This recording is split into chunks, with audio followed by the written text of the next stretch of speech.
Hello, Lisha. Hi, Annie. So happy to have you here today. Thank you. It's fun to be here. Yes. So tell us what you do, and you own a business in town for some time now. Yes. What do? I own the Uxbridge Cosmos, which is a hyper local newspaper that covers everything that has to do with Uxbridge or affects Uxbridge. We only reach the four corners of the township. We don't get delivered any further than that, and that's the way that it's going to stay. And it's been around since 2005. I have owned it since 2013. So it'll be 7 years in June. Wow. Yeah. Yes. And I have known Lisha for how many years since we were on stage together? Oh my! 14 years. 14. Yes. Oh, you know why you remember it so clearly? I remember it so well because my daughter Tell us the story. Tell us the story. We were doing a project, Annie and I were doing a theater project together called the Mom Project. And during the Mom Project, I was pregnant.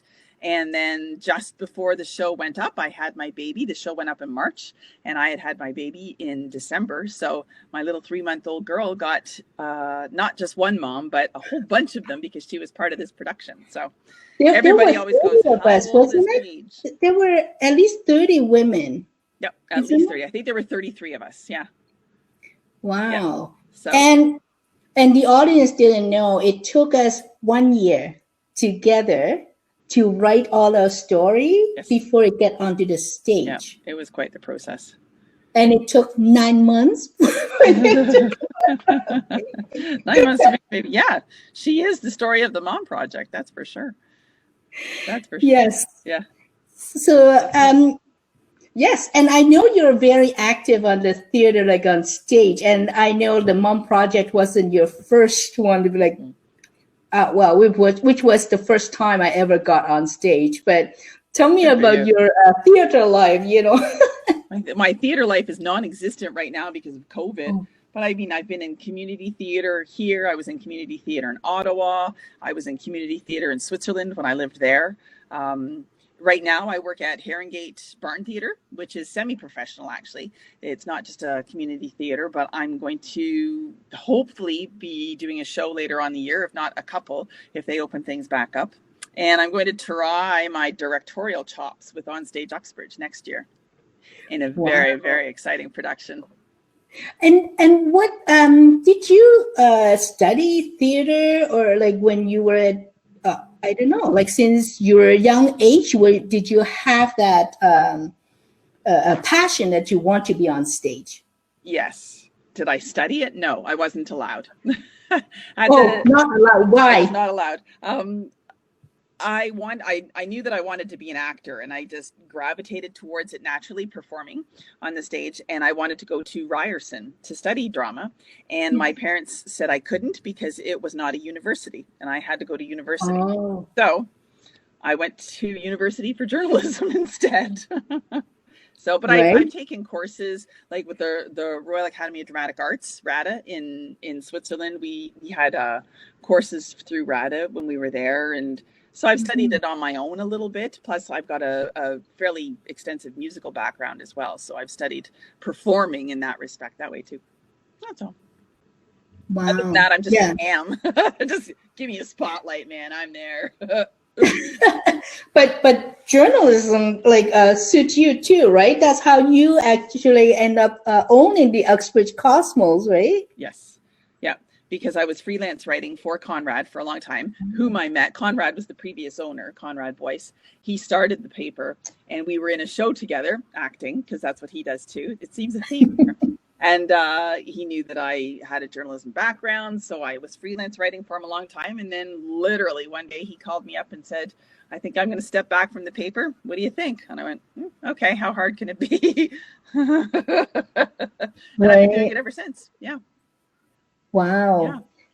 So like now, like theater, what would you think? Like your job as a publisher and editor of the local newspaper and your theater life, which one is it a work-life balance for you, or like which one take up more time normally? Oh, my business definitely takes up more time.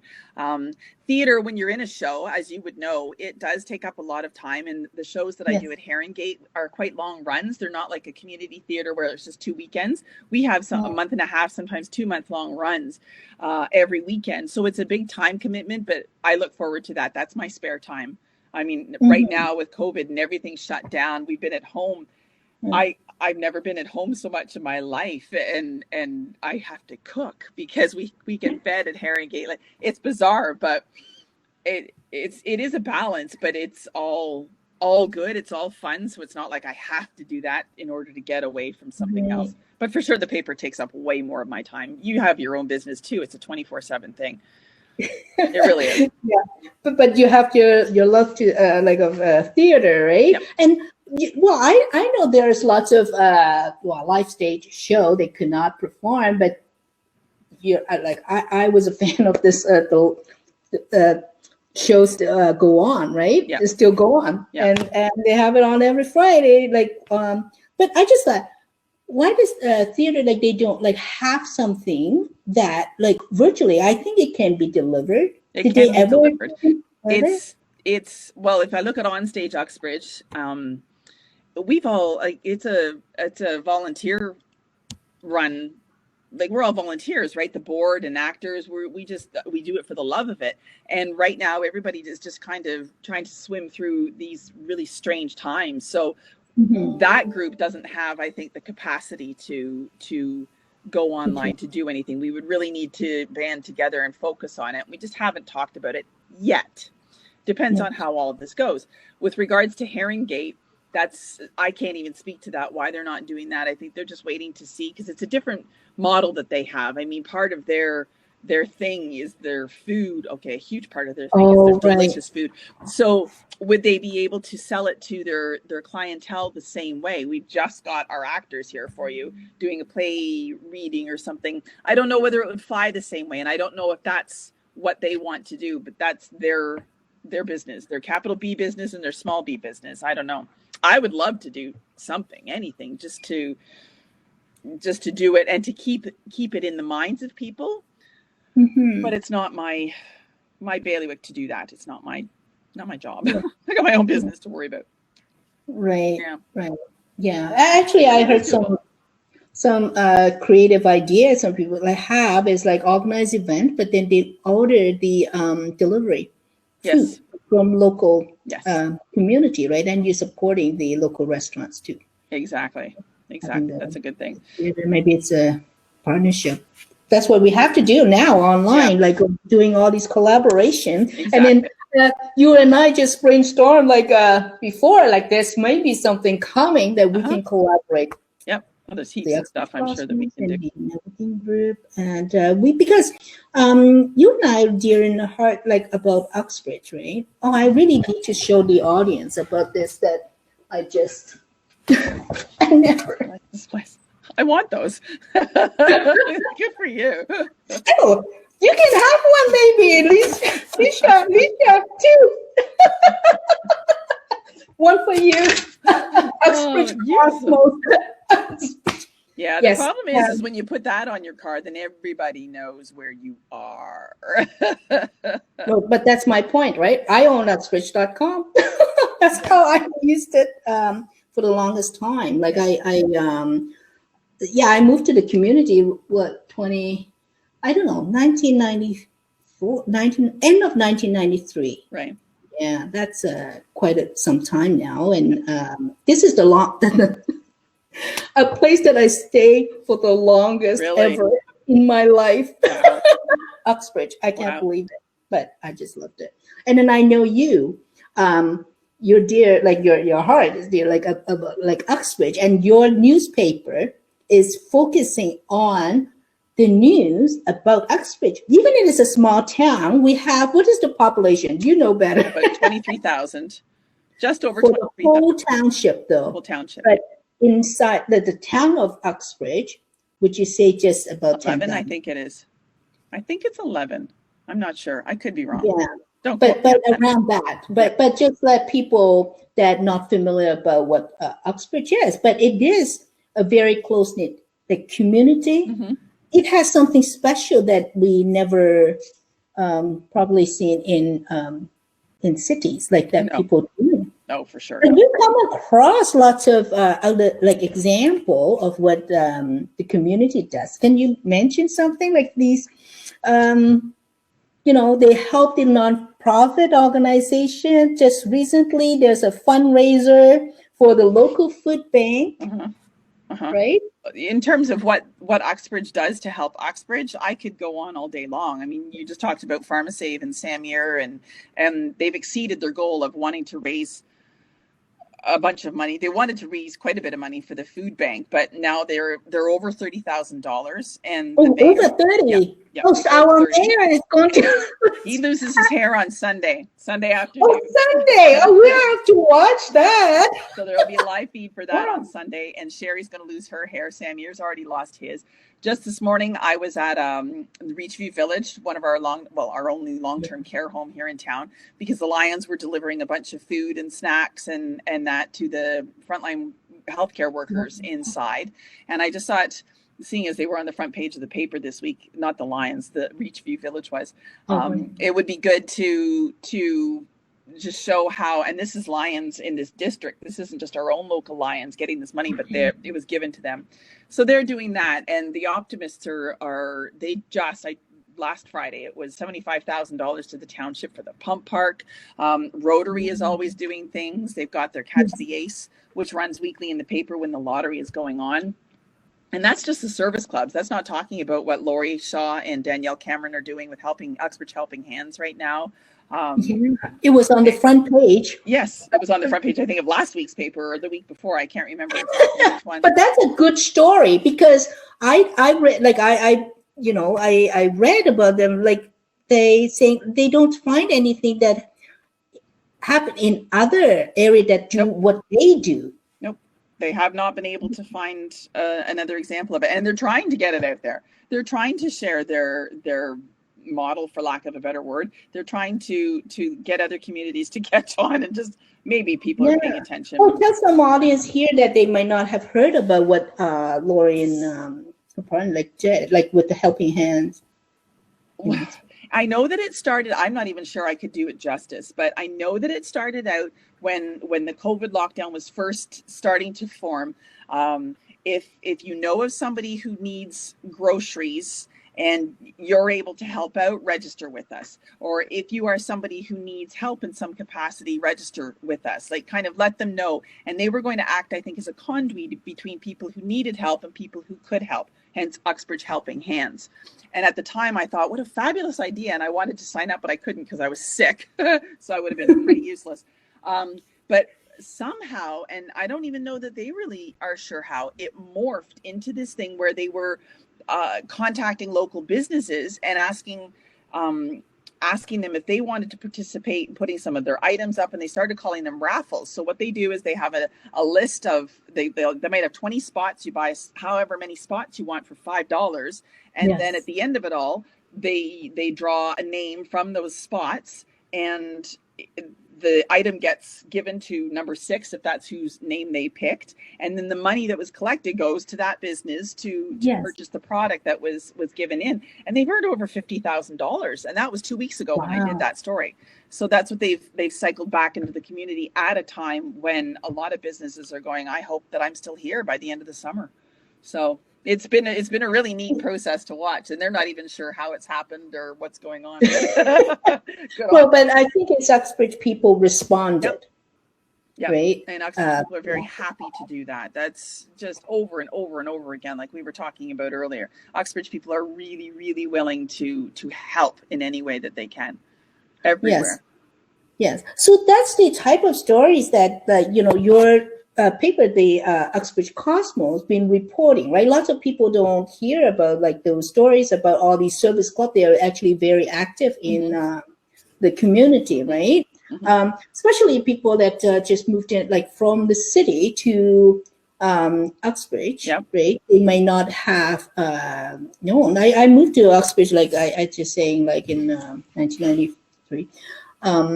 At that time, I didn't know. Like I actually moved from the city to here, right? But I just thought it just so many, like even the theaters, right? Like it is a very vibrant community. There's lots of things to do while people think, oh yeah, it's just a small town. What do you got? Uxbridge, yeah. A lot. There's too much to do. Sometimes it's not possible to get to everything on one evening, especially if it's a big weekend or something. Events. I've got this, then this, then this, then this, and then I got to go to this and this. And when you're paper trying to cover it, it's really hard. But anyway.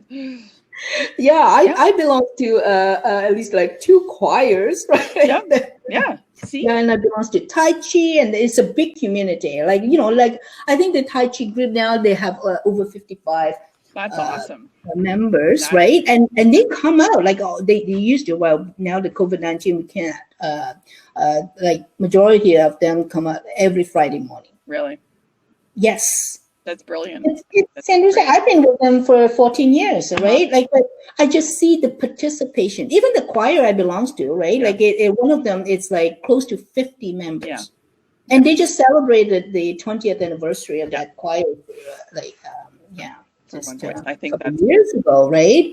And then the other choir, it's a long history. I don't know, like Uxbridge has a long history, and even the Uxbridge Fall Fair. They have to cancel it. Too bad. Like this year, they already know that they have to cancel because it takes them almost like a year to arrange this event, right? And it's normally happen in the weekend, like after the Labor Day weekend in September. Yeah. And it's over 150, I know, right? Like, it's long history.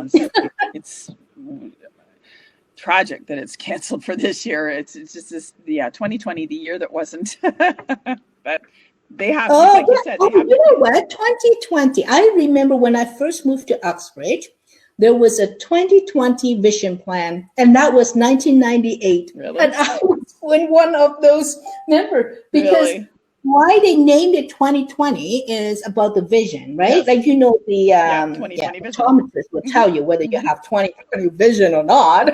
Well, that's the perfect vision, right? Yeah. And what happened? I just see, all these things like happening in 2020. Actually, it just make ourselves like having to see more clearly. To reset and slow down. Yes. What is your vision from 2020? Now you better have a clear vision of what's going on. Step next. Back and look around. Because things that don't go back to normal, I really feel like, it's not normal. Like there were things that were not pleasant or things you want to change that. Things that were working for us. Don't keep doing it if it's Yeah. the society. I said that in an editorial not too long ago. We need to stop doing things that don't work for people, and we need to stop doing things that aren't working for the planet.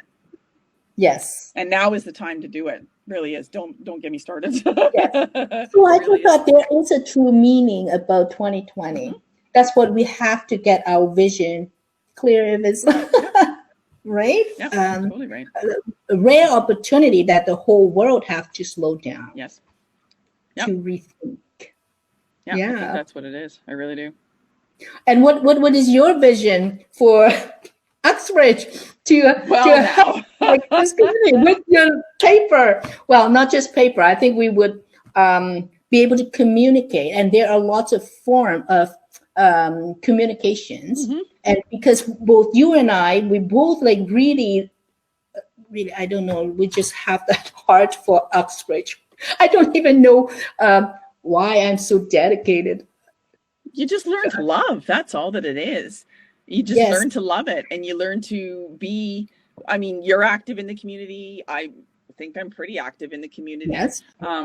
You start to know the people. And don't you agree that when you go to something and you've said hi to 1 million people and you've talked and you've learned things and you've just been in that environment, you get back in your car to go home and that was so cool. Like it was a big gathering, but I knew a lot of the people and there was just it's almost a rush that comes from fellowship. That's why people, I'm sure, sometimes go to church as well, because you've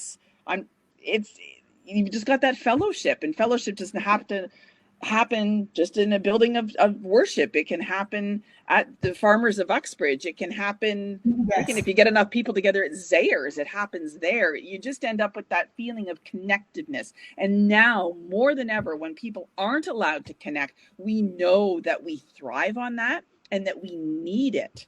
So yes. I just think that that's why we love Uxbridge so much, because it can happen almost every day. Who gets a rush every day? I do, apparently. But I always loved going to the farmers market, and it just reopened like on Victoria's Day weekend, like Sunday.